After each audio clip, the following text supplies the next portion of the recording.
I never expected a thank you, but I never thought I'd hear that. She's just the babysitter. It wasn't whispered. It wasn't said behind my back.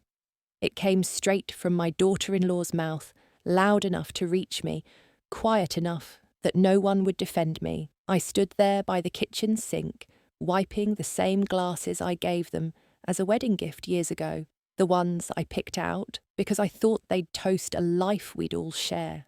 Outside the window, my grandkids played in the yard, their laughter filling the air like nothing was wrong. They didn't know. They didn't know that in that exact moment, something inside me quietly shattered. But I didn't cry. I didn't argue. I didn't storm out.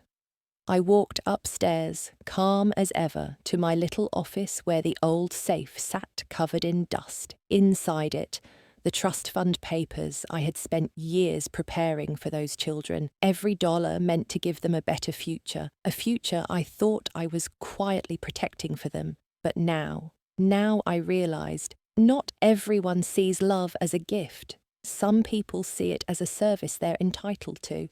I sat down at my desk, the light from my reading lamp casting two shadows across the papers. One of what I had planned, one of what I was about to change. I pulled out the cancellation form, steady hands, no hesitation, and I signed my name. When they called me the babysitter, they forgot one thing. Babysitters leave, and sometimes they take the safety net with them. It started as a normal Tuesday afternoon. I was folding laundry upstairs when I heard their voices drift up from the living room. I wasn't eavesdropping, just moving through the hall like I always did. But the words froze me in place. She watches the kids. That's it. She's not part of our decision-making. It wasn't even angry, just casual, like stating a simple fact. Like I was a piece of furniture in their lives useful. But unnoticed, I leaned against the doorframe, my hands gripping a towel that suddenly felt too heavy. After all these years, after all the school pickups, emergency doctor's visits, late-night babysitting when they wanted a date night, I was just the help. For a moment, I told myself I must have misunderstood. Maybe I was tired. Maybe they were talking about someone else. But then my son said something that broke whatever hope I had left. Let's not overcomplicate this, honey. She's just grateful to have time with the kids. Grateful. As if my entire existence revolved around waiting for a chance to be useful to them. I felt a cold emptiness settle into my chest. Not anger. Not even sadness exactly. Just hollow. I sat down on the edge of my bed, staring at the trust fund paperwork tucked inside my nightstand. All these years, I thought I was building something lasting for those children, something that would outlive me. But if I was only ever the babysitter in their eyes, why did I keep carrying that responsibility alone? I ran my fingers over the edge of the folder. My late husband and I worked so hard to set aside that money for college, for their first homes, for their future. But suddenly, I wasn't sure if that future belonged to them anymore.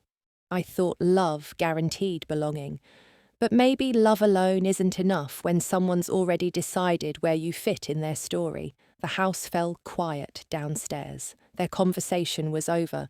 I heard the back door open as they gathered the kids for soccer practice, their voices light, carefree. Mine stayed silent. I folded the last towel with shaky hands and tucked it away. Then I stood and walked toward the nightstand.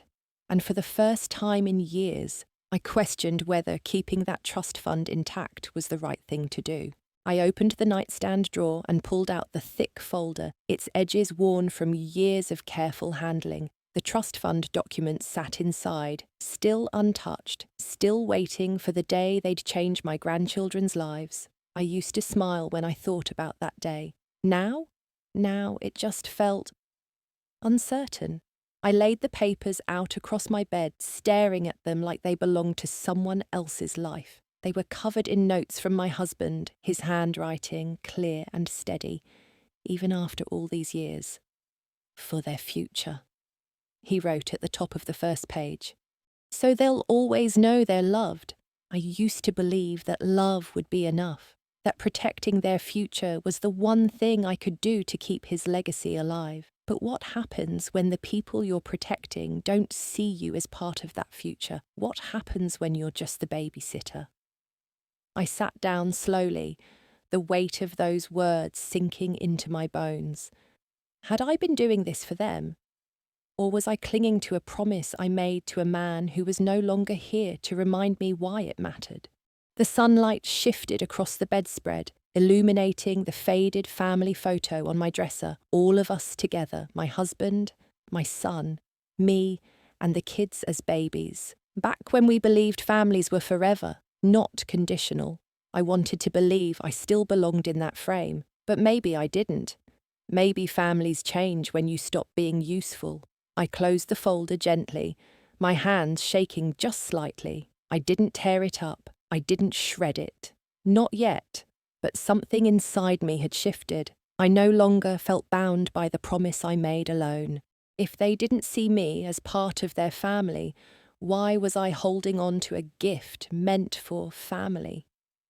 The air in the room felt heavy, like the walls were holding their breath, waiting for me to make a decision. But I wasn't ready. Not yet. I placed the folder back in the drawer, closing it softly. Tomorrow, maybe I'll decide. Or maybe I'll wait until they call me just the babysitter one more time. Downstairs, Emily placed the kids' backpacks by the door, checking the soccer schedules for the third time today. Control. That's how she kept things safe. A family couldn't run on chaos. And in her mind, it wasn't chaos from the kids. It was from the uncertainty of outsiders. She never said it out loud. But to Emily, her mother-in-law wasn't family. Not in the way that counted. Family to her was built, protected, controlled, something she never had. Growing up, Emily's own mother had been a ghost, sometimes there, mostly gone. Her childhood was full of broken promises and empty seats at school plays. So now she built her life to be the opposite. Her home was scheduled, her kids' activities planned down to the minute, and her marriage. Well, that took a little more effort these days. She wasn't trying to be cruel. She just didn't want her family to become another messy story where no one knew who really belonged. And her mother-in-law, she didn't fit the picture Emily was carefully painting. It's easier this way, Emily whispered to herself, stacking the lunchboxes on the counter. No confusion, no crossed lines. She thought of the trust fund. She always knew it was there, floating quietly in the background. But in her mind, it wasn't a gift, it was a fallback plan. Something her kids might use someday, but not something they should ever rely on. Because relying on other people, that's how you got hurt. When her husband suggested they involve his mother in planning the kids' college future, Emily's stomach twisted. She watches them, she loves them, but she doesn't decide for them, Emily had told him, gently but firmly. Our kids, our choices. She thought she was protecting their family, but deep down, a part of her knew she was really protecting herself from becoming the little girl again, waiting by the window for someone who never showed up. The next morning, I set the breakfast table like I always did, pancakes for the kids, fresh orange juice, coffee waiting for my son. They all came downstairs eventually, moving through the kitchen like it was just another day. Grandma, can I have extra syrup? I smiled and passed it to them, the same way I always did. But as I poured the coffee, I heard it again. That quiet divide. Emily leaned across the table, her voice soft but clear. So, for the weekend, should we take the kids up to the lake house? Just us four. Keep it simple. Just us four. The words dropped like stones in my chest. There was no discussion about whether I'd join, No offer, no pause to see if I wanted to come. I wasn't angry, I was tired. Tired of pretending I still had a place in their plans. I finished pouring the coffee and set the pot down gently, careful not to make a sound. They went on, talking about swimsuits and sunscreen, about where they'd stop for snacks along the way. I slipped away from the table, unnoticed. Back upstairs, I sat at the edge of my bed, staring at the quiet room that once felt like part of their home, but now felt like a guest space. I looked again at the trust fund folder in my drawer, all those years of saving, all those nights of budgeting groceries, just to tuck a little more away for them. But maybe you don't build a legacy for people who don't see you as part of their future. For the first time, I wondered what it would feel like to spend that money on myself, or to leave it untouched, or to give it away to someone who saw me as more than a babysitter. I laughed quietly at the thought. No one ever really expects the babysitter to leave them anything, do they? The sun filtered through the curtains, warming the bedspread beneath my hands. For the first time, I let the thought sit there, unanswered. Maybe I didn't need to fight for a seat at their table anymore. Maybe it was time to build a table of my own. That afternoon, Emily sat on the back porch, her phone buzzing beside her, unanswered. She watched the kids chase each other across the lawn, their laughter filling the warm air. For a moment, it reminded her of something she hadn't thought about in years. A different backyard, a different little girl, waiting. She used to sit by the window for hours, waiting for her mother to show up. But she rarely did.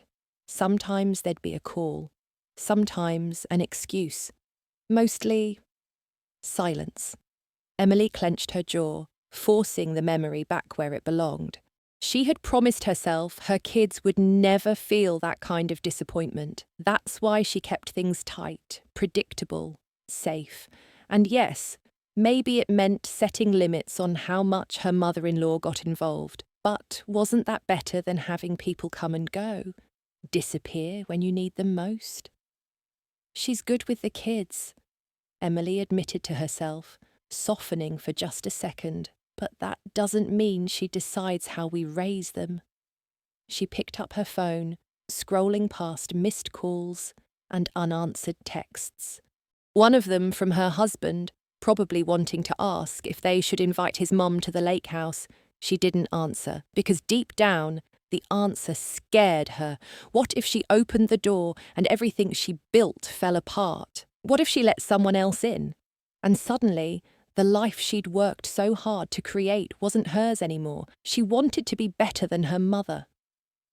But sometimes she wondered if controlling everything was just a different kind of absence. The kids ran up the steps, breathless, asking for popsicles.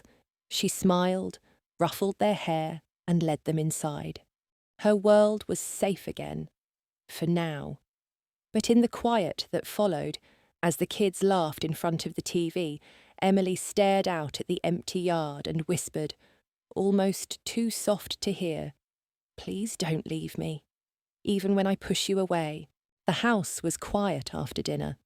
Too quiet for a curious 8-year-old. Liam wandered upstairs, his bare feet padding softly on the old hardwood floors. He wasn't supposed to be in Grandma's room, but curiosity had a way of opening doors.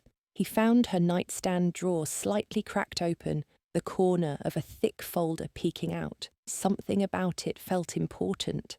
Not like toys or candy, important in a grown-up kind of way. He pulled it out, clumsily flipping through the papers.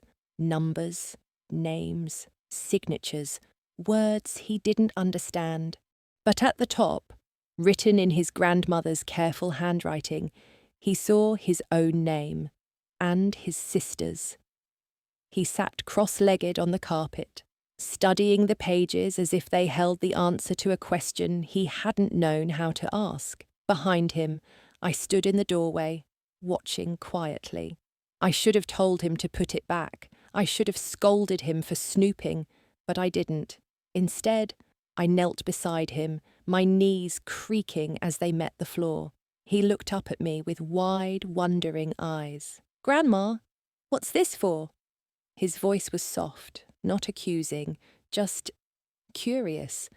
I took a slow breath, brushing a stray curl from his forehead. "It was for your future," I said gently, "when you grow up, so you'd have something to start your life with." He blinked, trying to piece it together. "Like a treasure?" I smiled despite myself. "Something like that." He turned back to the papers, quiet for a long moment. "Are you still giving it to us?" The question hit harder than any insult ever could. I wanted to say yes. I wanted to protect his innocence from the complicated mess the adults had made. But all I said was, "I haven't decided yet." He didn't push. He just placed the folder gently back where he found it, his small hands careful not to crease the pages. Before he left the room, he turned and wrapped his arms around me. No words, no explanations, just a hug. And for the first time in days, I let myself hold on to something that wasn't slipping away. The next morning, I found myself watering the rose bushes in the front yard, something I hadn't done in weeks. The sun was gentle, the air cool, but my thoughts were tangled like the weeds at my feet. That's when I heard the familiar creak of Mrs. Collins's front gate. She'd lived across the street since my husband and I bought this house decades ago, a widow herself, a woman who had seen life's storms and survived them with her quiet, steady grace. "Morning, Nora," she called, stepping onto my walkway with a slow smile. "You've been quiet lately. Should I be worried or jealous?" I smiled faintly, wiping my hands on my gardening apron. "Neither. Just thinking." She tilted her head, reading between the lines like only an old friend can. "Family trouble." I hesitated, then nodded. "My daughter-in-law called me the babysitter." Mrs. Collins didn't gasp. She didn't give me the tired cliches of "they'll come around" or "give it time." She just sighed and sat down beside me on the front step like we were teenagers again, sharing secrets we didn't know how to fix. "Do you know what I did when my oldest called me the woman who nags about homework?" she asked. I shook my head. I stopped buying his school supplies. Said, "I'm just the nag, remember?" She chuckled softly. Took him a week to realise who kept his world running smooth. I smiled, but it didn't erase the weight in my chest. "This feels bigger than school supplies, Collins. This is their future, their lives." She nodded slowly. "But it's still your life too, Nora. You can't keep giving pieces of yourself to people who treat you like background noise." I let that sit there, because she was right. I had been fighting so hard to build a future for them. I hadn't noticed how much of my present I'd given up along the way. "You think I should cancel the trust fund?" I whispered. She didn't answer right away. Instead, she looked out over the street where neighbourhood kids rode their bikes, laughter echoing off driveways. "I think," she said finally, "you should stop protecting people who don't see you. Start protecting the woman you promised to take care of after he was gone." The he needed no explanation. Tears stung the backs of my eyes, but I blinked them away. For the first time in days, my next step didn't feel like betrayal. It felt like release. The next day, I took the folder out of the nightstand drawer one last time. I ran my fingers over the worn edges, tracing the signatures, the dates. I could still remember the afternoon my husband and I first signed those documents. We sat side by side at this same desk, smiling at the thought of our grandchildren starting life with a little less struggle. Back then, it felt like a legacy. Today, it felt like a burden no one asked me to carry. I placed the folder carefully in my tote bag, next to my car keys and a packet of tissues I already knew I'd need. The drive to Mr. Halpin's office was short, but felt longer than I remembered. He'd been our family lawyer for years, steady, kind, and always offering me tea when I arrived. Today, I didn't want tea. Morning, Nora, he greeted, his voice warm. What brings you in? I sat down across from him and placed the folder gently on his desk. I need to revise the trust, I said quietly. He raised his eyebrows, surprised but professional. All right. What changes are we looking at? I hesitated, then found my voice. Remove them, all of them, for now. Silence stretched between us. I could see the questions in his eyes, but he didn't press. He just nodded, sliding the folder toward himself. As you wish. We'll freeze the assets until you decide otherwise. Nothing permanent yet. I breathed out slowly, the air leaving my lungs, like a weight I didn't realize I'd been carrying. For a second, my chest tightened. Was I doing the right thing? Was I punishing the children for their parents' blindness? But deep down, I knew this wasn't punishment. It was protection. For myself. For my peace. I'm not angry, I whispered, more to myself than to him. I'm just tired of feeling invisible. Mr. Halpin gave me a look of quiet understanding. You don't have to explain yourself, Nora. Protecting your heart is reason enough. I gathered my things, leaving the folder behind on his desk. For the first time in a long time, my hands felt empty, and somehow lighter. That evening, Michael stood in the kitchen, staring at the empty coffee pot his mother usually filled by now. The house felt quiet in a way it hadn't before. Not peaceful, quiet, empty quiet. He glanced toward the living room, where Emily sat scrolling through her phone, the kids playing at her feet. Everything looked normal, but it didn't feel normal. He opened the pantry and saw the shelf where his mother used to keep the snacks for the grandkids. Half the jars were gone. Her touch was missing from the house in ways he hadn't noticed until now. Michael rubbed the back of his neck, feeling the ache of guilt settle in. He thought back to what he'd heard her say yesterday in passing. I might be out tomorrow, taking care of something personal. She never used to say that. She never used to put herself first. A part of him admired it, but another part panicked. He walked toward Emily, hesitating at the edge of the room. Hey, babe, do you think we've been a little hard on Mum lately? Emily looked up, her expression careful. We've set healthy boundaries, Michael. That's not being hard. That's protecting our space. He nodded slowly, but her words didn't land the way they used to. Boundaries, space. They sounded cold now. But she's always been there for us, for the kids. Don't you think we should, I don't know, include her more? Emily's eyes softened, but only slightly. She's welcome to be part of their lives, Michael, but she's not part of every decision. We agreed on that. He knew they had, and yet something about it felt different now, like maybe they'd built their family too small. He opened his mouth to say more, but the words tangled somewhere between his loyalty to his wife and his love for his mother. So instead, he just smiled weakly and said, Yeah, you're right. But as he turned away, his chest felt tight. And for the first time in years, he wondered what his silence was costing him. The next morning, I sat at the kitchen table alone, my fingers resting lightly on the phone. Mr. Halpin had said I didn't have to rush. He'd told me to take my time, that freezing the trust wasn't permanent. But some decisions, they feel permanent whether the ink dries or not.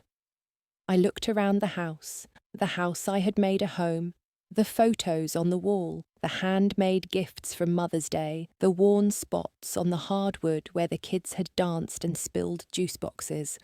None of it erased by one cruel sentence, but none of it enough to stop me from taking this step. With a steady breath, I dialed his number. Halpin Law, this is Gail. Her voice was as warm and familiar as always. Hi, Gail. It's Nora. Pause. Please tell Mr. Halpin. to go ahead with freezing the trust, effective immediately. She didn't ask why. She just said, "I'll take care of it, Nora." And just like that, it was done. I sat there for a moment, the quiet pressing in around me. It wasn't relief exactly. It was something smaller, quieter. Peace, maybe. Or just the absence of the weight I'd been carrying alone for far too long. I thought about how my husband would have felt. He believed in giving without question. But he also believed in being seen. And if he were here, I think he'd tell me. "You gave enough, Nora." I stood up from the table, feeling a little lighter, but somehow lonelier too. The kids' laughter outside drifted through the open window, mingling with the birdsong. I smiled softly. Love didn't end because protection stopped. Sometimes love meant letting people stand on their own, even if they resented you for it. I poured myself a fresh cup of coffee and sat on the porch, letting the morning sun warm my face. For the first time in weeks, I wasn't waiting for anyone to join me, and strangely, that felt okay. Emily was in the middle of packing for the lake trip when the phone rang. She almost let it go to voicemail, but something told her to answer. "Hi, this is Paul from Eastway Financial. Just wanted to follow up on the college fund allocation. There's been a freeze on the trust. Did you authorize that?" Emily stopped cold. "The what?" "The family trust for the children. It's been frozen pending revision. We can't move any funds until it's cleared." She felt the blood drain from her face. "No, I didn't authorize anything." "Who did?" A pause. "Your mother-in-law, Nora." The words hit her like a slap she never saw coming. For a moment, Emily couldn't speak. She glanced at the half-packed suitcase on the bed, the sunscreen, the kids' swimsuits, the perfect little world she had built, suddenly cracked. "Okay, thank you, Paul. I'll call you back." She ended the call with hands that trembled, despite her best efforts to look calm. Panic roared in her chest. She had counted on that trust fund for the kids' future. College, braces, maybe even their first cars. It wasn't about greed. It was about safety. Control. The very thing she built her life around was slipping through her fingers. She walked downstairs, forcing her voice to stay steady. "Michael, can we talk?" He looked up from his laptop, sensing the tension immediately. "Sure, what's up?" "The trust fund. Your mum froze it." He blinked, surprised.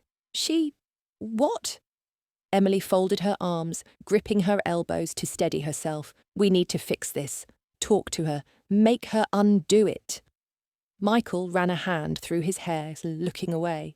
I don't know if we should push right now. Maybe she needs space." Emily's stomach twisted. "Space? This isn't about space, Michael. This is about our kids' future, about protecting what's theirs." Her voice cracked slightly, despite her efforts to keep it cool. For a moment, she saw the doubt flicker in his eyes, but then he nodded. "Okay, I'll talk to her." Emily exhaled, but it wasn't relief. It was borrowed time. She turned away, hiding the fear that whispered, "What if she's already done protecting us?" That evening, I sat on the porch swing, the sun setting slow and soft behind the trees. Liam wandered outside, a popsicle in hand, his feet swinging in rhythm with mine. For a while, we sat in quiet company. No questions, no tension. Just the breeze, the crickets, and the fading day. Then, without warning, he looked up at me with those big, curious eyes and asked, "Grandma, are you really just the babysitter?" The words hit like a quiet echo, pulling the air from my chest. He didn't say it with cruelty. He said it the way kids ask why the sky is blue or why grass smells sweet. I swallowed hard, forcing a gentle smile. "Why do you ask, sweetheart?" He shrugged, licking his popsicle. "Mum said babysitters help, but they don't make the rules. She said, That's why you can't tell us what to do sometimes. There it was. Simple, honest, no malice, no politics. Just a child trying to understand the world. I looked out over the yard where his parents had built their life, carefully curated and perfectly controlled. And then I looked at him, free, wild, and wonderfully messy, in a way they'd try to fix someday. I could have told him I was more.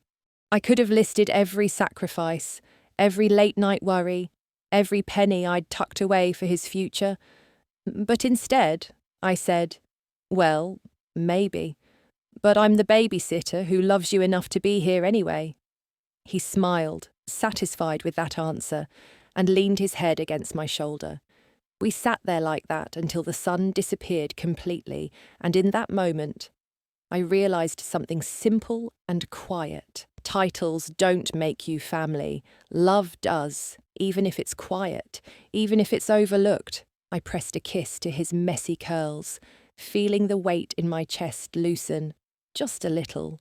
Tomorrow, I'd face whatever conversations waited for me, but tonight, I was exactly where I needed to be. Babysitter or not, Michael found his mother in the garden, pruning the rose bushes, as if nothing had changed. But everything had.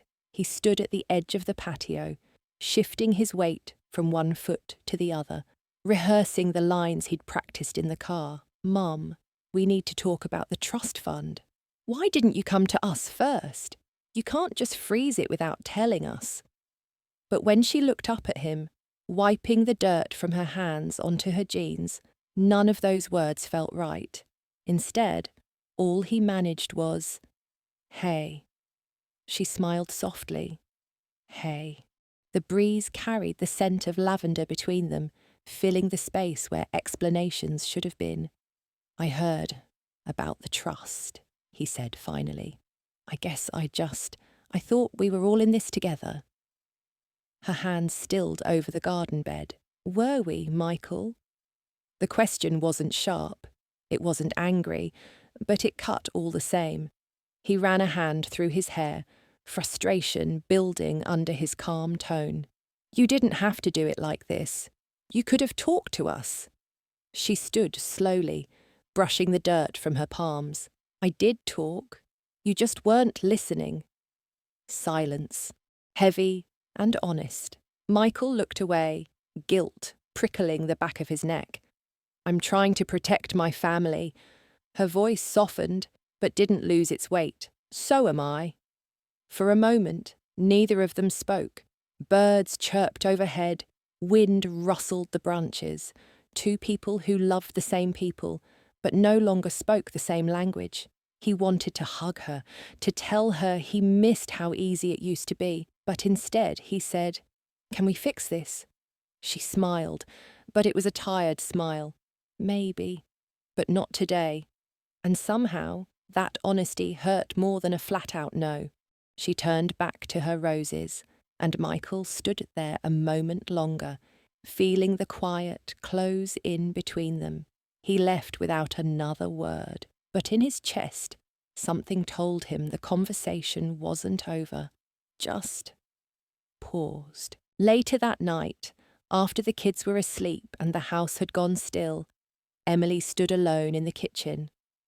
The dishwasher hummed softly, the clock ticking louder than usual. She thought about Michael, the way he'd stood by the patio earlier, shoulders heavier than they used to be. She thought about Nora, out there in the garden, still tending to roses like they were the only living things that listened. And she thought about herself, caught somewhere between control and loneliness. She opened the fridge, pulled out the last slice of lemon cake Nora had baked 2 days ago. The kids loved it. Emily had pretended not to, but now, standing there in the dim light, she took a bite. It was good, soft, familiar. She closed her eyes and let herself miss something she'd been too proud to admit mattered.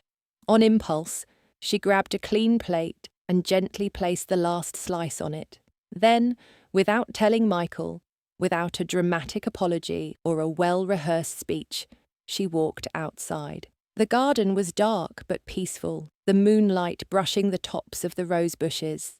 She found Nora's porch table, the one where she always left seeds and gloves, and placed the plate there. No note, no explanation, just a small offering of acknowledgement. She stood there a moment longer, hands folded tightly against the chill, and whispered so quietly the night might miss it. I don't know how to fix us, but I don't want to lose you. Then she turned and walked back inside before she could change her mind. Inside, the house felt warmer somehow, not fixed, but maybe a little less broken. The morning sun filtered through the kitchen window, casting soft gold across the counter. I poured my coffee, expecting the usual silence to fill the house like a familiar ache. But something caught my eye as I opened the porch door, a small plate, covered loosely with a napkin. I stepped outside, the morning chill brushing against my arms. On the table where I usually kept my gardening gloves sat the last slice of lemon cake, the one I thought they'd forgotten. No note, no explanation. But I didn't need one. I smiled, small and real. It wasn't an apology. It wasn't everything I deserved, but it was something. I sat down slowly, setting my coffee beside the plate. The garden was quiet except for the birds waking in the branches. For the first time in days, the ache in my chest loosened its grip. I didn't have all the answers. I didn't know if they'd ever truly see me as more than the babysitter. But this morning, someone thought of me. And that was enough. I took a slow bite of the cake, letting the sweetness settle on my tongue. Memories of baking. It filled my mind, the flour-dusted counters, the little hands stealing lemon slices when they thought I wasn't looking. Those moments mattered, even if no one else remembered them the way I did. I wrapped my hands around my coffee mug, letting its warmth steady me. I didn't need to fight anymore.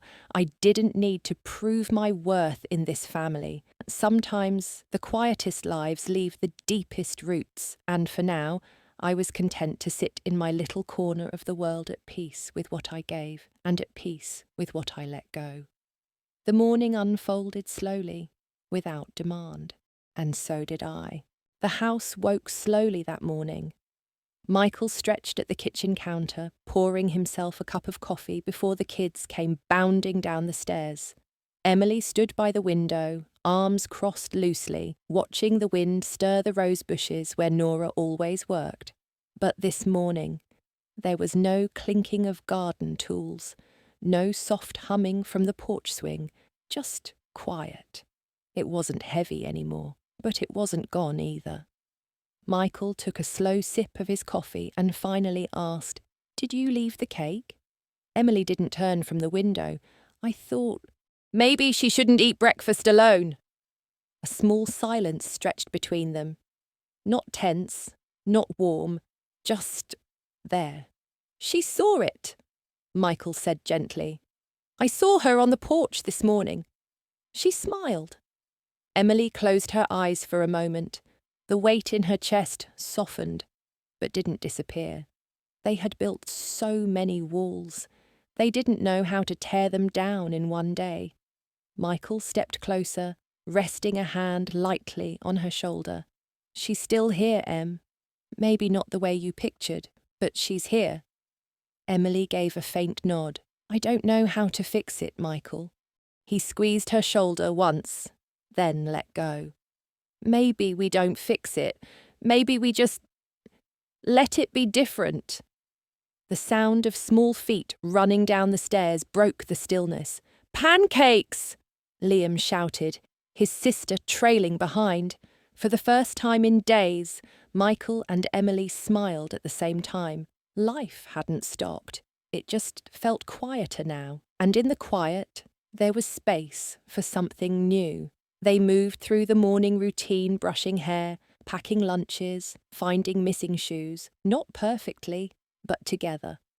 And outside, beyond the kitchen window, the sun kept rising, just like it always did. That afternoon, I sat in the living room, folding the soft blankets the kids left tangled across the couch. The house was still except for the faint hum of the dryer down the hall. I heard footsteps outside, quick and light, and peeked through the window without meaning to. Liam was on the porch swing, alone, but not restless, not calling for anyone. He sat just like I did, quietly swaying, toes brushing the floor in slow, steady rhythm. And then he did something small, something so ordinary, but it stole my breath. He looked up at the sky, smiled softly to himself, and whispered something I couldn't hear. I used to do that, all the time. When the world felt too loud, I'd sit right there, whispering little hopes into the wind. No one ever taught him that. No one told him that was how I found peace, but somehow he knew. And in that moment, I saw it. The pieces of myself living quietly inside the people I love, even if they never called it by my name. I pressed a hand over my chest, tears welling but not falling. Legacy wasn't money. It wasn't names on legal papers. It was this. A boy on a swing, whispering his heart to the sky the way his grandmother once did. I wiped my eyes, steadying myself. Then I pulled out my journal, one I hadn't opened in weeks, and wrote, I was never just the babysitter. I was the quiet place where love waited to be found. I closed the book gently, letting the words settle like dust in a room no longer needed. I didn't know what tomorrow would bring, but for today, that was enough. That evening, as the sun sank low behind the trees, I found Liam still on the porch swing, the day's light stretched across his face, soft and golden, making him look older than 8, but still somehow small. I sat beside him, carrying something wrapped in the faded blue cloth my husband once used to polish his tools. Liam glanced at me, smiling the way only children do, without expectation, without judgment. I want to give you something, I said softly. His eyes lit up, curious, but calm. Is it a toy? I laughed gently, shaking my head. No, but it's something special. I unfolded the cloth slowly, revealing my husband's old compass, scratched, worn, but still pointing north. He used this when he was your age, I said. He said it helped him find his way when he felt lost. Liam's fingers hovered over it, like he wasn't sure he was allowed to touch. Does it work? He whispered. I turned the compass in my palm. It works, if you believe in where it points. He smiled, the kind of smile that makes you believe the world might still be good. Then, without hesitation, he took it from my hands, gentle, careful, like it mattered.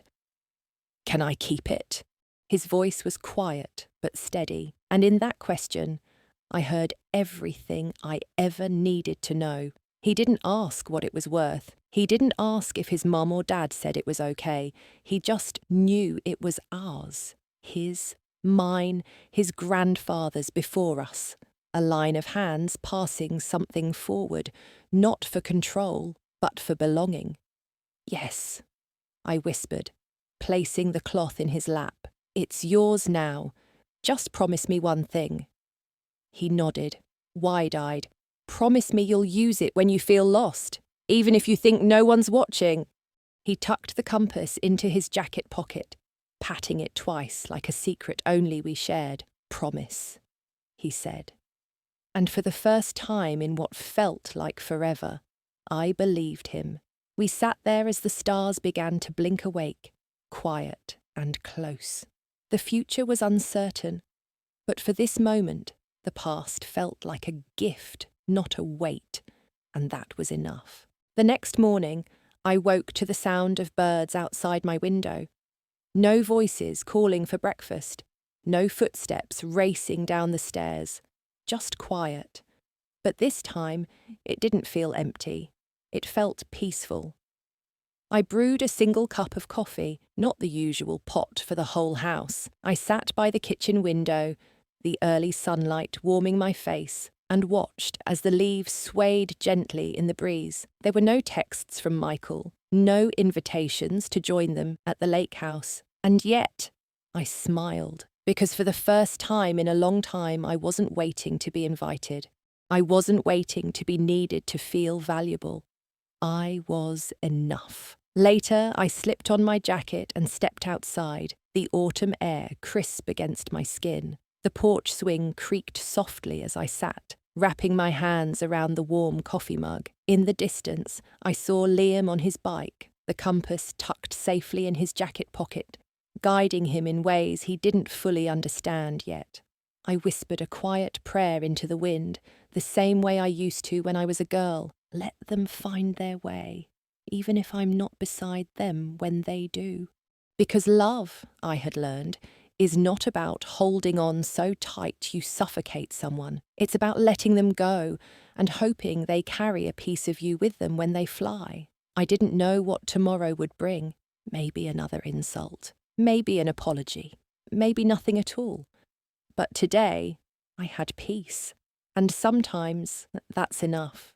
I took a slow sip of coffee, letting the warmth settle into my bones, and as I watched the morning unfold, I found myself wondering, what would you hold on to if love wasn't enough to keep you there? If this were you, would you stay and wait for their love, or quietly walk away with your peace intact? Tell me, which would you choose?